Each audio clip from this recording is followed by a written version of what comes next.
ನಮಸ್ತೆ ಎಲ್ಲರಿಗೂ. ಸೊ ಇವತ್ತಿನ ವಿಡಿಯೋದಲ್ಲಿ ಮಕ್ಕಳಿಗೆ ವ್ಯಾಕ್ಸಿನ್ ಅನ್ನೋದು ಎಷ್ಟು ಇಂಪಾರ್ಟೆಂಟ್ ಅನ್ನೋದನ್ನು ನೋಡೋಣ. ಓಕೆ, ಸೊ ಪ್ರತಿಯೊಂದು ಮಕ್ಕಳಿಗೂ ಅಂದರೆ ಪ್ರತಿಯೊಂದು ಮಗುವಿಗೂ ವ್ಯಾಕ್ಸಿನ್ ಅನ್ನೋದು ತುಂಬ ಇಂಪಾರ್ಟೆಂಟ್ ಆಗಿರುತ್ತೆ.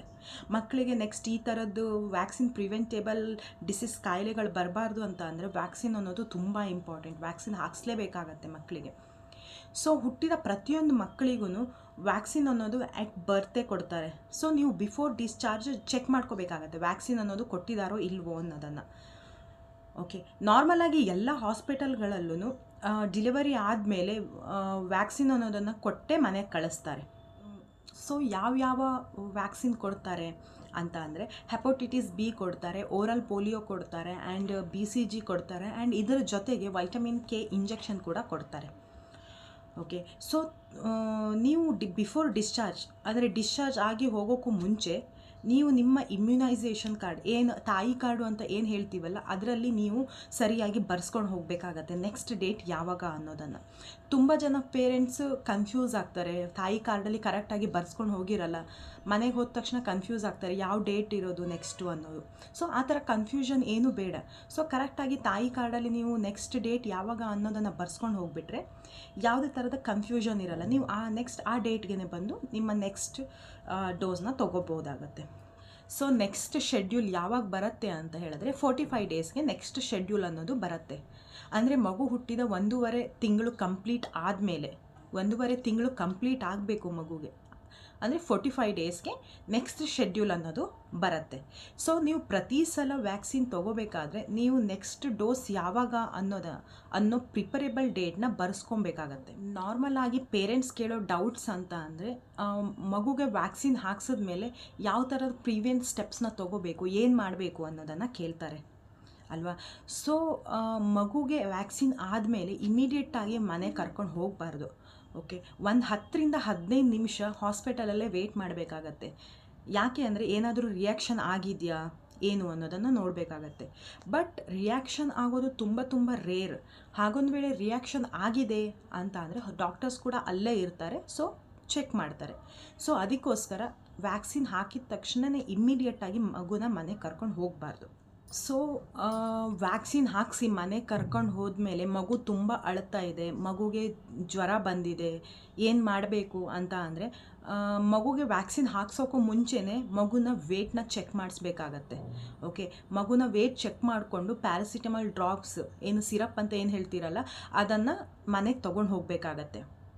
ಓಕೆ, ವ್ಯಾಕ್ಸಿನ್ ಹಾಕ್ಸಿದ್ಮೇಲೆ ಮಗು ಅಳೋದು ಆ್ಯಂಡ್ ಮೈಲ್ಡ್ ಫೀವರ್ ಬರೋದು, ರೆಡ್ನೆಸ್ ಆಗೋದು ಇದೊಂದು ಕಾಮನ್ ರೀಸನ್ ಆಗಿರುತ್ತೆ.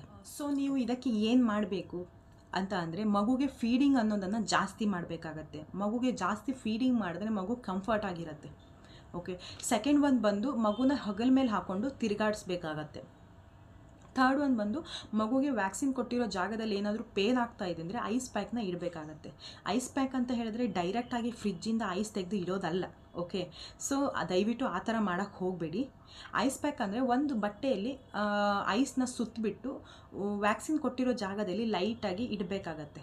ಹಾಗೆ ಸ್ವಲ್ಪ ಹೊತ್ತು ಮಾಡೋದ್ರಿಂದ ಪೇನ್ ಅನ್ನೋದು ಕಡಿಮೆ ಆಗತ್ತೆ, ಅಂದರೆ ನೋವು ಕಡಿಮೆ ಆಗತ್ತೆ. ಓಕೆ, ಆ್ಯಂಡ್ ಮಗುಗೆ ಫೀವರ್ ಬಂದಿದೆ ಅಂತ ಅಂದರೆ ಯೂಶ್ವಲಿ ಆಫ್ಟರ್ ವ್ಯಾಕ್ಸಿನ್ ಕೊಟ್ಟ ಮೇಲೆ ಕೆಲವೊಂದು ಮಕ್ಕಳಲ್ಲಿ ಫೀವರ್ ಅನ್ನೋದು ಬರುತ್ತೆ. ಓಕೆ, ಇದು 2ರಿಂದ 3 ದಿನ ಇರುತ್ತೆ ಈ ಫೀವರ್. ಓಕೆನಾ, ಸೊ ನೀವು ಅದಕ್ಕೆ ಪ್ಯಾರಾಸಿಟಮಾಲ್ ಕೊಟ್ಟರೆ ಸಾಕಾಗತ್ತೆ. ಸೊ ಕರೆಕ್ಟ್ ಡೋಸ್ ಅನ್ನೋದು ಡೈಲಿ 4 ಟೈಮ್ಸ್ ಹಾಕಬೇಕಾಗತ್ತೆ. ಫೀವರ್ ಇಲ್ಲದೆ ಇದ್ದರೆ ಹಾಕ್ಬೋದಾ ಅಂತ ಕೇಳಿದ್ರೆ ಫೀವರ್ ಇಲ್ಲ ಅಂದರೆ ಹಾಕೋ ಅವಶ್ಯಕತೆ ಇಲ್ಲ. ಓಕೆನಾ, ಸೊ ಪೇನಿಗೆ ಬೇಕಾದರೆ ನೋವಿಗೆ ಬೇಕಾದರೆ ಒಂದು 2 ಡೋಸ್ನ ಹಾಕ್ಬೋದು, ಇಲ್ಲ ಅಂದರೆ ಹಾಕೋ ಅವಶ್ಯಕತೆ ಇಲ್ಲ. ಸೊ ಫೀವರ್ 3 ಡೇಸ್ ಆದ್ರೂ ಕಡಿಮೆ ಆಗ್ತಾ ಇಲ್ಲ, ಹೈ ಫೀವರ್ ಇದೆ ಅಂತ ಅಂದರೆ ದಯವಿಟ್ಟು ಹಾಸ್ಪಿಟಲ್ಗೆ ಹೋಗಬೇಕಾಗತ್ತೆ. ಓಕೆ, ಸೊ ನಾರ್ಮಲಿ ವ್ಯಾಕ್ಸಿನ್ ಹಾಕ್ಸಿದ್ಮೇಲೆ mild to moderate grade fever ಬರುತ್ತೆ. ಓಕೆ, ಅದು 1 or 2 ಅಂದರೆ 102 ಮೇಲೆ ಜಾಸ್ತಿ ಫೀವರ್ ಬರೋದಿಲ್ಲ. ಓಕೆ, ವ್ಯಾಕ್ಸಿನ್ ಹಾಕ್ಸಿರೋ ಜಾಗದಲ್ಲಿ ಸ್ಮಾಲ್ ಗಂಟೇನಾದರೂ ಆಗಿದ್ರೆ ಅಥವಾ ಸ್ವಲ್ಪ ಗಟ್ಟಿಯಾಗಿದ್ದರೆ ರೆಡ್ನೆಸ್ ಕೂಡ ಆಗಿರುತ್ತೆ. ಓಕೆ, ಸೊ ಅದಕ್ಕೆ ನೀವು ಯಾವ್ಯಾವುದೋ ಕ್ರೀಮ್ ಹಚ್ಚೋದಲ್ಲ, ಯಾವ್ಯಾವುದೋ ಕ್ರೀಮ್ ಹಾಕಬಾರ್ದು, ಮಸಾಜ್ ಅನ್ನೋದು ಮಾಡಲೇಬಾರ್ದು. ಓಕೆನಾ, ಸೊ ಆ ಸ್ಮಾಲ್ ಗಂಟು ಏನಿದೆ ಅಲ್ಲ ಅದು ತಾನೇ ಹೋಗುತ್ತೆ, ರೆಡ್ನೆಸ್, ಸ್ಮಾಲ್ ಗಂಟು ಏನಿದೆ ಅಲ್ಲ ಅದು ತಂತಾನೇ ಹೋಗುತ್ತೆ. ನೀವು ಅದಕ್ಕೆ ಯಾವುದೇ ಥರದ ಮಸಾಜ್ನ ಮಾಡಬಾರ್ದು.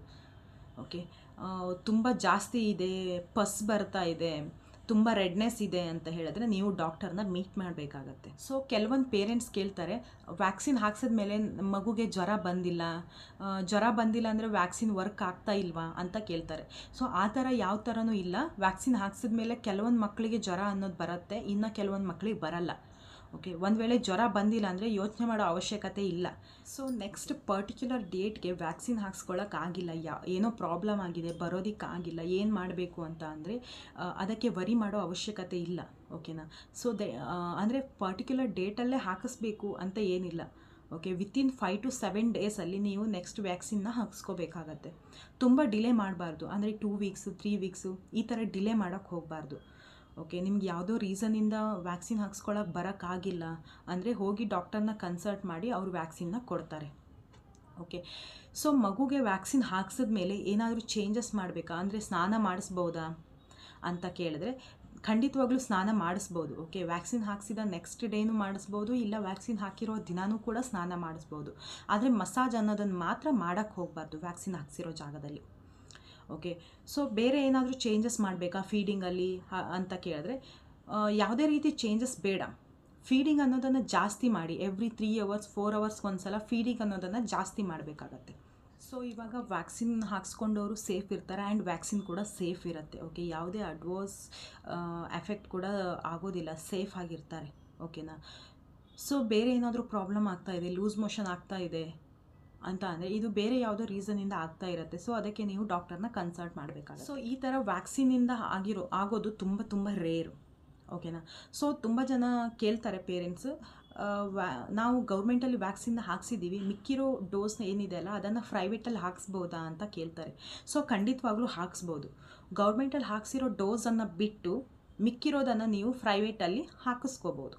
ಸೊ ವ್ಯಾಕ್ಸಿನ್ ಹಾಕಿಸಿ 1 month ಆಗಿದೆ, 1.5 month ಆಗಿದೆ, ಆದ್ರೂ ಗಂಟೇನಿದೆ ಅದು ಕಡಿಮೆ ಆಗಿಲ್ಲ, ಹಾಗೆ ಉಳಿದ್ಬಿಟ್ಟಿದೆ ಅಂತ ಕೇಳ್ತಾರೆ. ಸೊ ನೆಕ್ಸ್ಟ್ ಡೋಸ್ ಬಂದುಬಿಟ್ಟಿದೆ ಅಂತ ಹೇಳ್ತಾರೆ. ಸೊ ಅದಕ್ಕೆ ನೀವು ವರಿ ಮಾಡೋ ಅವಶ್ಯಕತೆ ಇಲ್ಲ. ಓಕೆನಾ? ಗಂಟು ಸಣ್ಣದಾಗಿದ್ದರೆ ಅದು ತಂತಾನೆ ಕರ್ಗೋಗ್ಬಿಡತ್ತೆ. ಓಕೆ, ಅದಕ್ಕೆ ಮಸಾಜ್ ಅನ್ನೋದನ್ನೆಲ್ಲ ಮಾಡೋಕ್ಕೆ ಹೋಗಬಾರ್ದು, ಅದು ತಂತಾನೆ ಕರ್ಗೋಗತ್ತೆ. ಸೊ ನೆಕ್ಸ್ಟ್ ಡೋಸ್ ಬಂದಿದೆ ಅಂತಂದರೆ ಸೊ ಆ ಜಾಗದಿಂದ ಒಂದು 1/2 inch ಗ್ಯಾಪ್ ಬಿಟ್ಟು ನೆಕ್ಸ್ಟ್ ಡೋಸ್ ಅನ್ನೋದನ್ನು ಕೊಡ್ತಾರೆ. ಓಕೆ, ಗಂಟೇನಿದೆ ಅದು ತಂತಾನೆ ಕರ್ಗೋಗುತ್ತೆ, ಅದಕ್ಕೆ ನೀವು ವರಿ ಮಾಡೋ ಅವಶ್ಯಕತೆ ಇಲ್ಲ, ಚಿಂತೆ ಮಾಡೋ ಅವಶ್ಯಕತೆ ಇಲ್ಲ. ನೆಕ್ಸ್ಟ್ ಬಂದು ಪೇರೆಂಟ್ಸ್ ಮಿಸ್ಟೇಕ್ ಮಾಡೋದು ಎಲ್ಲಿ ಅಂತ ಅಂದರೆ, ಮಗುಗೆ ಇಂಜೆಕ್ಷನ್ ಹಾಕ್ಸಿದ ಮೇಲೆ ತುಂಬ ಪೇನ್ ಇರುತ್ತೆ, ಗಂಟಾಗಿದೆ ಅಂದ ತಕ್ಷಣ ಮಸಾಜ್ ಮಾಡೋಕ್ಕೆ ಸ್ಟಾರ್ಟ್ ಮಾಡ್ತಾರೆ. ದಯವಿಟ್ಟು ಮಸಾಜ್ ಅನ್ನೋದನ್ನು ಮಾಡೋಕ್ಕೆ ಹೋಗಬೇಡಿ. ಎಸ್ಪೆಷಲಿ ಕೆಲವೊಂದು ಮಕ್ಕಳಿಗೆ 1.5 month 2.5 month 3.5 month ಮಕ್ಕಳಿಗೆ ರಿಯಾಕ್ಷನ್ ಅನ್ನೋದು ಆಗತ್ತೆ. ಓಕೆನಾ?